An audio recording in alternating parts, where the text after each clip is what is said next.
கன்னிராசி நேயர்களுக்கு இந்த வாரத்துக்கு உண்டான டாரட் ரீடிங் என்னன்னு பார்க்கலாம். உங்களுக்கு இந்த வாரம் நீங்கள் உங்களோட லைஃப்பில் கொஞ்சம் நாளைக்கு, கொஞ்சம் மாதத்துக்கு, வருஷத்துக்கு முன்னாடி செஞ்ச நல்ல விஷயங்களோட பலன்கள், அப்போ நீங்கள் சிலருக்காக நல்லது நினச்சதோட நீங்கள் பண்ணினது செஞ்சது, உங்களோட தாட்ஸ் அடுத்தவங்களுக்கு நல்லா இருக்கணும்னு நினச்சது, ஸோ அதெல்லாம் இந்த வாரம் உங்களுக்கு அது பெனிஃபிட்ஸாக உங்களுக்கு வரப்போகுது.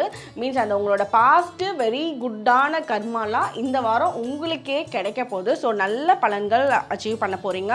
நீங்கள் எதையாவது இன்வெஸ்ட்மெண்ட் பண்ணியிருந்தீங்க அப்படின்னா அது சூப்பரான ரிட்டர்ன்ஸை உங்களுக்கு இந்த வாரம் கொடுக்கறத பார்ப்பீங்க. எதிர்பார்க்காத நல்ல விஷயங்கள் உங்களுக்கு கிடைக்கிறத பார்ப்பீங்க. அதாவது நீங்கள் போட்ட விதை உங்களுக்கு இப்போ ஒரு பெரிய மரமாக உங்களுக்கு பயனளிக்கக்கூடிய ஒரு விஷயம் இந்த வாரம் உங்களுக்கு ஏற்பட போகுது. உங்களுக்கு உண்டான lucky colour orange. Lucky number என்னன்னு பார்த்தீங்கன்னா 4, 14, 20 லக்கி